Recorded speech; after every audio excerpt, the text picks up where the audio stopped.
Yeah, it's kind of a an ongoing story that just has no end to it. I think that when it was brought up maybe a week or so ago that they would maybe try and play some games in the calendar year of 2020 and Thanksgiving, that kind of gave people a little bit of hope.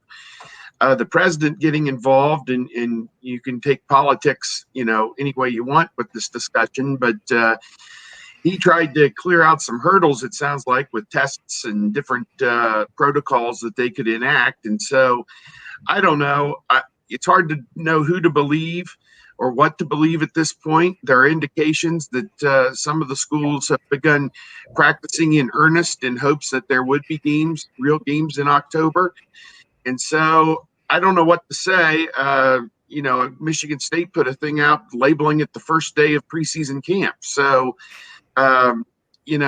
people know something, but I don't think that the presidents and the commissioner wanted to make a knee-jerk reaction after Kevin Warren talked to Donald Trump, because they didn't want the appearance that the president was dropping a lightning bolt and they were just falling in line. They want it to be their own decision. And yet last night we watched a game, South Alabama and Southern Miss. Looked like there's probably 10,000 people in the stands, that they're playing games with people in the stands and appeared socially distant. I mean, there were small groups of people, but by and large, there was a good spacing to a lot of it. And yet the Big Ten can't play at all. So I don't know if we'll hear something today. You hope that we will, but again, this thing's been terribly mismanaged from the start. Everybody knows how I feel about it, and I'm sure I'll hand the baton off to Kevin, because he's probably paid a little bit more attention to what's been making the rounds today than I have. So I'll pass the baton over to him and listen to what he's been able to come up with today. About the only thing I know right now is, I'm down for some day drinking, because this whole thing has been exhausting at this point. We learned that there's not going to be a Council of Chancellor and Presidents meeting today. Nebraska's brass came out and said, well, we're unaware of one, and we're sitting in the same room together right now, so one isn't happening today. The eternal optimist could say that maybe something percolated last night and they're just waiting to release it. I think the rest of the world, who are filled with pessimists and realists, are like, here we go again. We're going to wait another day or whatnot. The Pac-12 had news yesterday that they'd signed on with a testing partner.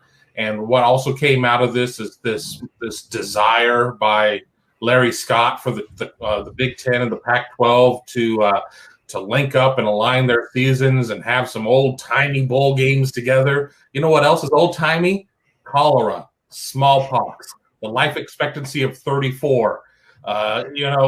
We make progress for a reason. And if you're going to align to any conference, it doesn't need to be that garbage barge that's the Pac-12. You need to get in line with the other conferences that will be participating in a college football playoff if a season goes off correctly. And as Steve mentioned, we did see there were two football games. One was relegated to ESPN3. It took me a minute to find it because I thought it was on ESPN Plus, but there was a game there, and there was a game on CBS Sports Network.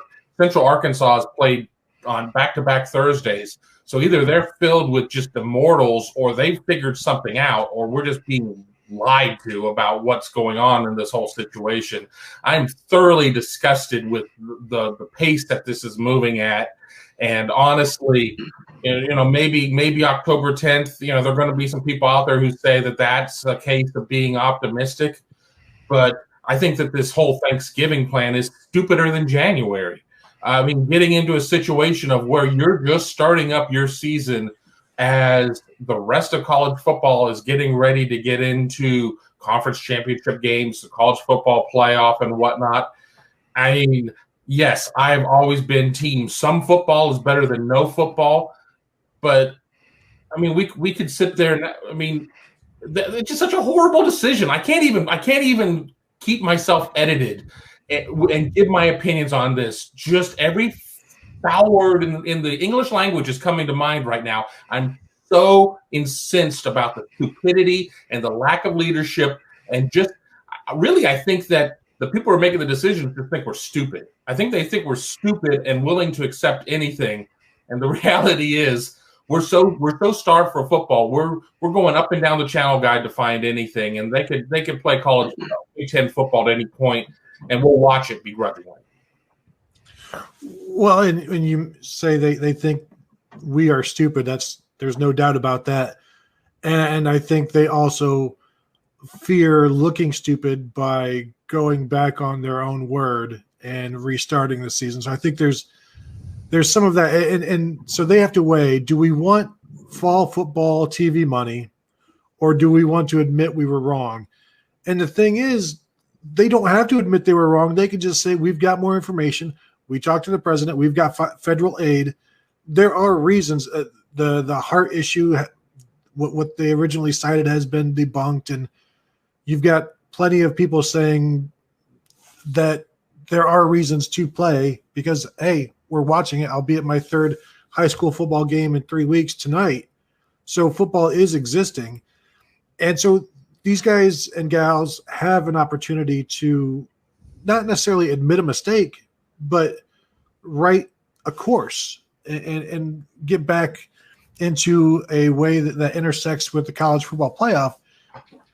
And then to, out of the blue, start hearing the Pac-12 talking yesterday, when I've been perfectly happy to have them completely silent. I don't need to hear from the Pac-12. And then to hear them, talking about how much they love just holding hands with the Big Ten and watching the sunset and taking long walks on the beach with Kevin Warren. I don't need to hear that. We've had to deal with the whole Big Ten Pac-12 love affair for way too long. The Big Ten has been burned by it already with the whole thing, with the scheduling thing that was supposed to happen, I think, in 2017. And so Ohio State had to cancel some SEC series. And then the Pac-12 was like, no, we don't want to do that anymore. And so the Big Ten's like, oh, okay, well, you still have our number. So call us if you ever,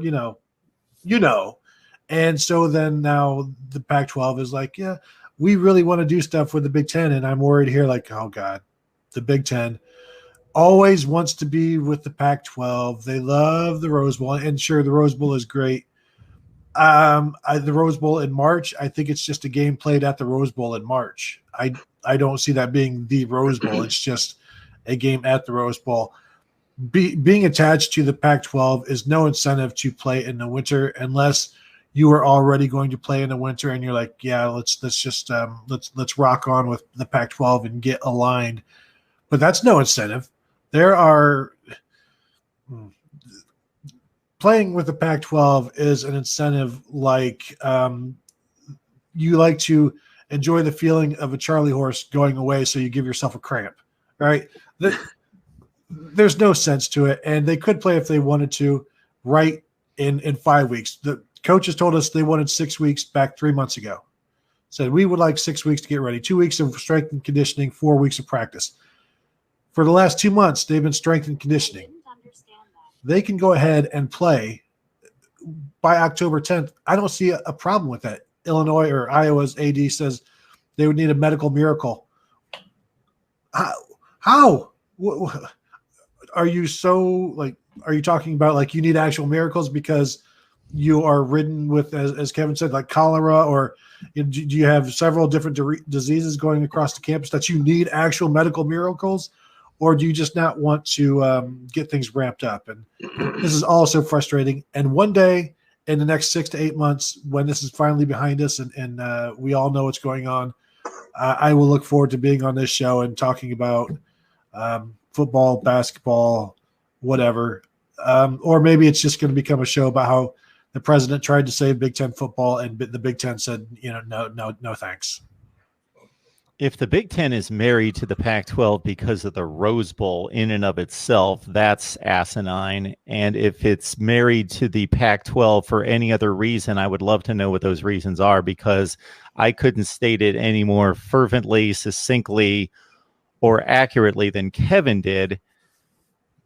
But the Pac-12 is insignificant in major college football right now. Obviously, they still play big-time college football, have a lot of great players, decent teams, and so forth. But in terms of a national brand, their reputation has just been trashed by bad decisions and just being irrelevant even in their footprint. And we see that based on the response to the decision that they've made versus the response that we see by Big Ten fans, players, and coaches and parents to the Big Ten's decisions. So my goodness, I certainly grew up in awe of the Rose Bowl, and that being a special place near and dear to my heart. But if that's the impetus, and as Kevin points out, we got to move on. We if we're being outdated here, then it's being that tied to a Rose Bowl game between and being married with a Pac-12. That's just insane. I don't know why the Big Ten would have such a self-esteem issue,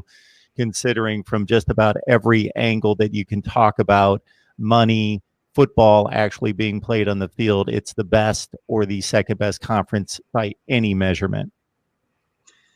Yeah, I'm dumbfounded by any thought that they would be hooked up with the Pac-12, I guess for a winter season. I don't even know. I mean, that's not what people want. And I had a friend last night who said the Big Ten is just getting shredded over this decision. And they didn't take any of this into account, how it was going to play out. And they can't explain why they did what they did. And that's that right there in a nutshell. He kind of summed it up in like one long run-on sentence that, they're just hopefully inept at what they're trying to do here, or hopelessly inept. And it just it's mind-numbing that we're at this point. And the real season was supposed to start last night. Ohio State was supposed to play at Illinois, and that was obviously canceled. Their original opener was Saturday against Bowling Green, and obviously that when they went to conference only, that fell through. So, what we're lacking is some vision and leadership here in this situation.